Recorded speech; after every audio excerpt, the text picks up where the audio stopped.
ভাই এই মুকেশ খান্না, মানে মুকেশ খান্না কি খায়? এত এনার্জি মুকেশ খান্না পায় কোথায়? আমাদের একটা কন্টেন্ট আসলে ভিডিও বানাতে একদিন লেগে যায়, একটা কন্ট্রোভার্সিয়াল একটা টপিক হলে একদিন লেগে যায়। মুকেশ খান্না সেই দিনকে 1 ঘন্টার মধ্যে ভিডিও বানিয়ে দেয়। ভিডিও তো ছেড়ে দাও, তারপর টুইটারে পুরোটা লিখে দেয় যে যদি কেউ ভিডিও না দেখে বুঝতে পারে তার জন্য আমি সাবটাইটেল দিয়ে দিচ্ছি। মানে এতটা সময় একটা লোক কি করে পারে? আসলে মুকেশ খান্না কিন্তু একদম শক্তিমান। যখন আধার কার্ড হচ্ছিল, মুকেশ খান্না গিয়ে বলেছিল যে তার আসল নাম বলে শক্তিমান, বলে জন্ম বলে পৃথিবীর আগে। মানে ও শক্তিমানই মনে করে নিজেকে, ও মুকেশ খান্না নয়। মুকেশ খান্না তো এমনি ওটা দেখানো, যেরকম গঙ্গাধর ওরকম দেখায়, আসলে মুকেশ খান্না শক্তিমানই। তো বিষয়টা কি, সময় রানা একটা ভিডিও ড্রপ করেছে 1 ঘন্টা 15-20 মিনিটের, যেই ভিডিওটায় তার এই যে তার শো সেটা বন্ধ হওয়া, কন্ট্রোভার্সি হওয়া এবং যাবতীয় যা জিনিসপত্র হয়েছে সেটা নিয়ে সে একটা ভিডিও করেছে। এবং সেই ভিডিওটা আমি পুরো ভিডিওটা দেখেছি, এবং আমি খুব সত্যি কথা হচ্ছে সামায় রায়নার কোনো ভিডিওই যে পুরোপুরি দেখেছি বা আমি ডেডিকেটেড অডিয়েন্স ওরকম নই। মানে আজকে আমি এরকমভাবে বলবো আমি ওর ভিডিও দেখেছি, আমার পছন্দ হতো এই ওই, একদমই না। আমি ভিডিও ওরকমভাবে কোনো দেখিনি, এবং যেটা আমি অডিয়েন্স নিয়ে আমি একদম বলেই দিই সেটা।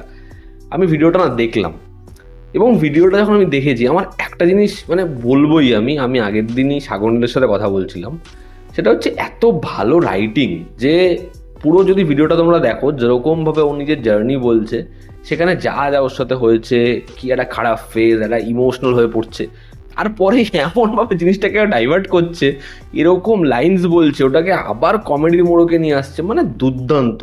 মানে সেখানে একটা জায়গায় যেখানে ও বলছে যে ওর মা সে ওকে কিভাবে বড় করেছে, ওর মাকে ও ইমোশনটা বুঝতে দেবে না, তো ওর অডিয়েন্সরা কি করে বুঝবে, এটাকে বলে বাবার জোকে যেরকম ভাবে চলে যাচ্ছে, মানে ওটা হিলারিয়াস। এবার সেখানে সেই আলোচনাতেই সে অনেকের কথাই বলছে, বিপ্রাক থেকে শুরু করে অনেকের কথা বলতে বলতে শক্তিমানের কথাও বলেছে।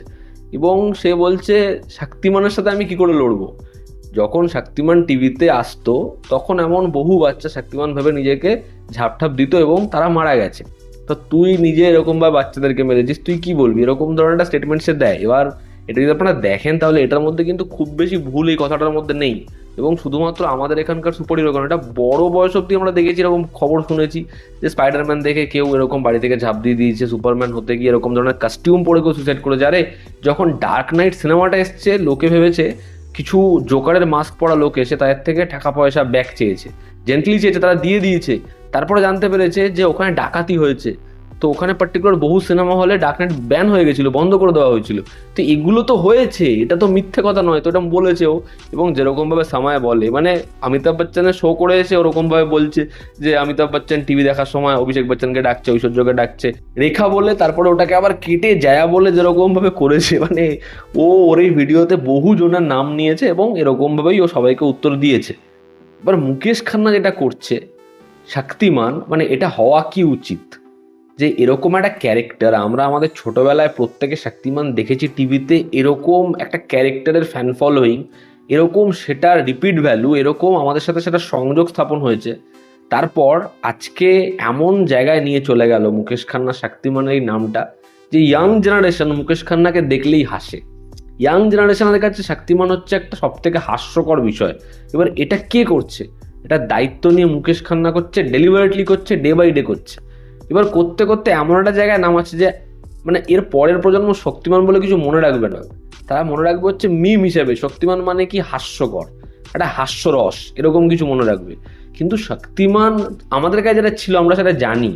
শক্তিমানের একটা খেলনা, একটা টি শার্ট ওরকম ফুল আঁকা, ওটা কেনার জন্য আমরা কি করতাম? টিভিতে যখন শক্তিমান হতো আমাদের কেউ চাই না, তো ওরকম একটা ক্যারেক্টারকে, লেজেন্ডারি ক্যারেক্টারকে সে কোথায় নামিয়ে নিয়ে আসলো।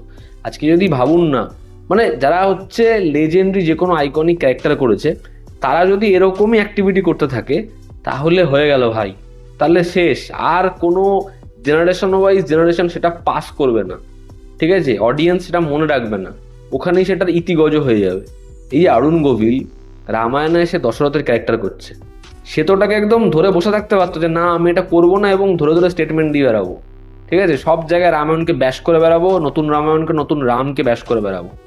সে দশরথের ক্যারেক্টারটা করতে রাজি হয়েছে, এবং সে কিন্তু এটা খুব ভালো করে বুঝেছে এটার মাধ্যমে আমি নতুন একজন নায়ককে শ্রীরাম বানাচ্ছি, সেই চরিত্রটা করছে এই জেনারেশন, পরের জেনারেশন এবার এই রামায়ণ নিয়েও কথা বলবে। এটা সে জানে না, এটা সে বুঝতে পারেনি। কেন অরুণ গোভিলকেই বাঁচলো? এটা খুব সুন্দর একটা ইমেজ পোট্রে করবে।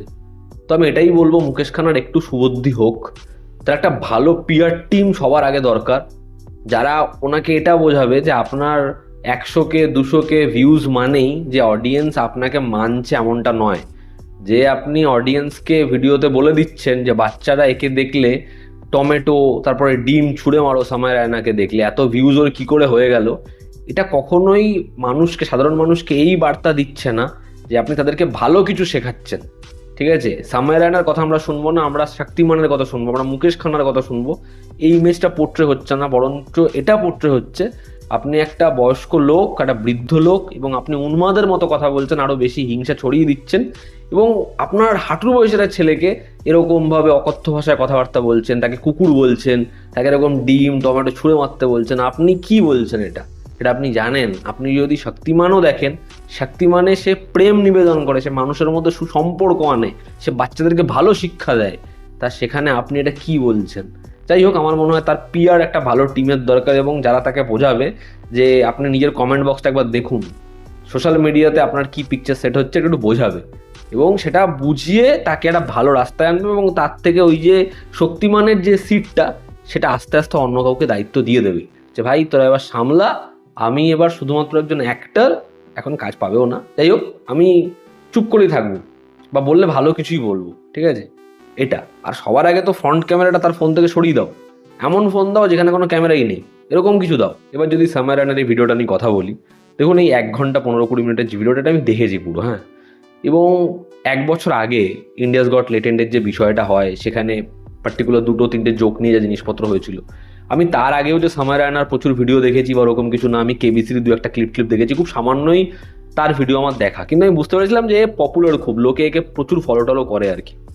এবার ওখানে যে জিনিসটা ঘটেছিল, যা জিনিসপত্র হয়েছিল, সেটা আমার একেবারেই ভালো লাগেনি, এবং সেটা নিয়ে আমি সেই সময় ভিডিও করেছিলাম। আমার যেটা সব থেকে বেশি আরও খারাপ লেগেছিল, তারপরেও আমি ভিডিও করেছিলাম, যে তুমি বলছো যে আমি এটার সাথে ডিসএগ্রি করি, এটা ঠিক হয়নি, মানলাম, কিন্তু দেশের পুলিশ থেকে শুরু করে মন্ত্রী থেকে শুরু করে সবাই ওর পিছনে পড়ে গেছে, এবং সবাই ওকে টার্গেট করছে, এদের আগেনস্টে অ্যারেস্ট ওয়ারেন্ট বেরোচ্ছে, এদের সাথে যা ইচ্ছা তাই হচ্ছে। দেশ, আমাদের গোটা দেশে এত কারাপশন, এত জাল জুয়াচুরি, চাকরি থেকে শুরু করে শিল্প, মানুষের খেতে পাওয়া, মানুষের দৈনন্দিন জীবন, প্রত্যেকটা জায়গা পুরো ধ্বংস হয়ে রয়েছে। সেখানে আমরা এরকম বিষয়বস্তু নিয়ে এত মেতে উঠেছি যে সেটাকে বলছি সব থেকে বড় ক্রাইম। কিন্তু আর যেগুলো মূল ক্রাইম, সেগুলোতে আমাদের কোনো রকম দিক চোখ যাচ্ছে না, কোনোভাবে চোখ যাচ্ছে না। আমাদের এখানে যারা ভোটে দাঁড়াচ্ছে, যারা পলিটিশিয়ান, আমি কোনো পার্টিকুলার এক দলের কথা বলছি না, ম্যাক্সিমাম সব জায়গায় সর্বস্তরের কথা বলছি, তাদের ক্রাইম রেকর্ড কি, কিন্তু সেখানে কোনো চোখ যাওয়ার কোনো দিক নেই। আমরা যে রাস্তা দিয়ে হাঁটছি, আমরা যেখানে রোজ জব করছি, আমাদের যে পরিবেশ, সেখানে কি হচ্ছে, আমরা রোজ কিসের খবর পাচ্ছি, একের পর এক দুর্ঘটনা, একের পর এক খারাপ খবর, সেখানে কোনো আলোকপাত করলে চলবে না। তখন সব থেকে বড় টপিক হচ্ছে এই 4-5 জন, এদেরকে পাকড়াও করে, এটা সব থেকে বড় আসামি।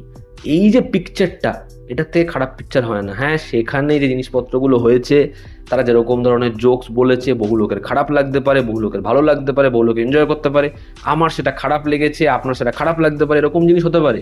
কিন্তু ওটাকে ধরে যেভাবে সেটাকে আইনি ব্যবস্থা নিয়ে এদেরকে এক্ষুনি পাকড়াও করো, সবার সব থেকে বেশি আলোচ্য বিষয়, সব থেকে হট টপিক হয়ে গেল সেটা, এটা নিয়ে মিডিয়া থেকে শুরু করে পলিটিশিয়ান থেকে শুরু করে যেভাবে জিনিসটা হয়েছে, সেটা একেবারেই ঠিক নয়।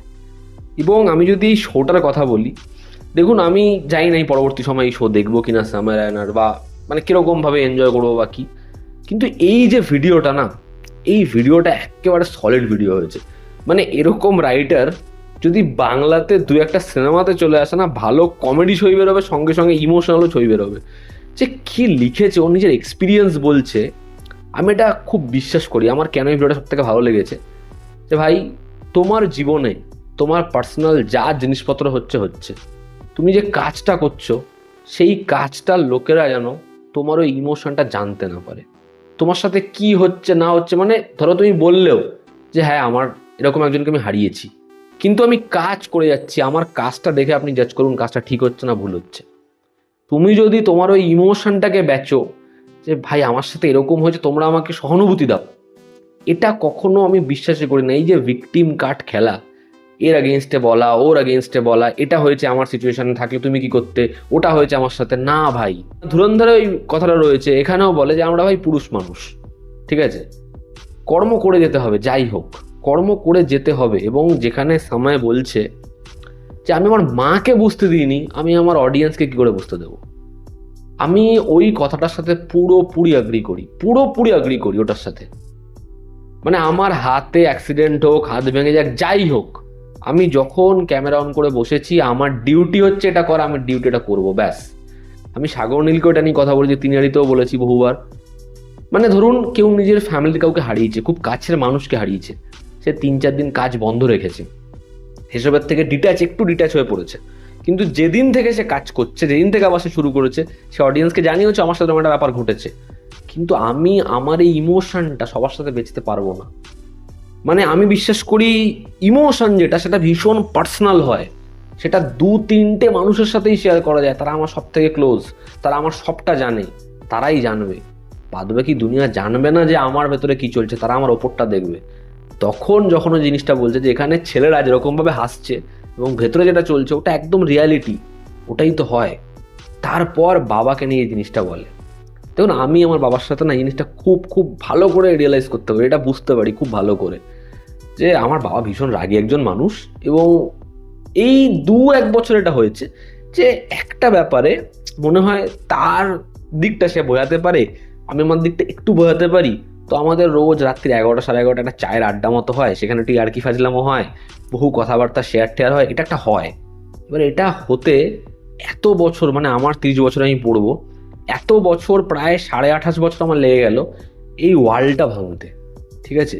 এবার যখন ওটা সে বলছে যে মানে বাবাও ঠিক একই রকমভাবে তোমাকে ভালোবাসে, কিন্তু পুরুষ মানুষেরা এই ইমোশনটা বোঝাতে পারে না আরেকজন পুরুষ মানুষকে, এটাই একদম ট্রু, এটাই সত্যি। এবং যখন ওটা এত সিম্পলভাবে বলছে, ওটা আপনি রিলেট করতে পারবেন, যদি আপনি ওই ফিলিংসটা আপনার মধ্যে থেকে থাকে, আপনি রিলেট করতে পারবেন, মানে ওটাই সত্যি, ওটা মানে ফিল করা যায়। এবং বন্ধুত্ব, এই পুরো বিষয়টার মধ্যে এত দিকপত্র রয়েছে। যখন হচ্ছে বালাজি ওর যে বন্ধু আসে, আপনার জীবনে আপনি কত টাকা কামাচ্ছেন, আপনার কত ফেক ফ্রেন্ড রয়েছে, আপনার কতজন ফলোয়ার্স রয়েছে, কিচ্ছু যায় আসে না বস, কিচ্ছু যায় আসে না, ঠিক আছে। আপনার ওই দুটো বা একটা, বা আপনার যদি একটা গ্রুপ হয়, বন্ধুদের গ্রুপ, এই কটা মানুষই আপনার সঙ্গে থাকবে। আপনার ফিল্ড আলাদা হোক, আপনার জব আলাদা হোক, আপনার স্ট্রিম আলাদা হোক, একজন অনেক দূরে থাকে, এখন চলে এসেছেন আপনি অন্য জায়গায় ভাড়া নিয়ে, ওই বন্ধুত্বটাই ম্যাটার করে, ওই বন্ধুটাই দরকার জীবনে।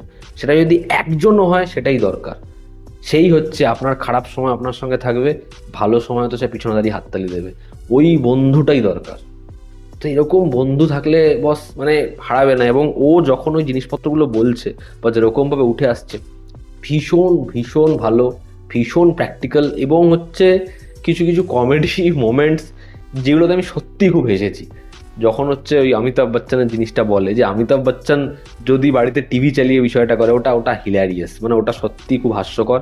এবং একদম শেষে ওই যে প্রোডাক্টিভ ডে, মানে পিপিটি বানিয়ে আমরা বলছি অনেক কিছু করেছি আজকের প্রোডাক্টিভ ডে, কিন্তু একটা ভালো সার্কেলে বাবা মা, কাছের মানুষ, বন্ধু বান্ধবের সাথে আড্ডা দিয়ে ভাবছি আজকের দিনটা আমি ওয়েস্ট করেছি। তুমি লাইফ পাচ্ছ না বস, তুমি জীবনটা একটু উপভোগ করছো না, সেটা দরকার।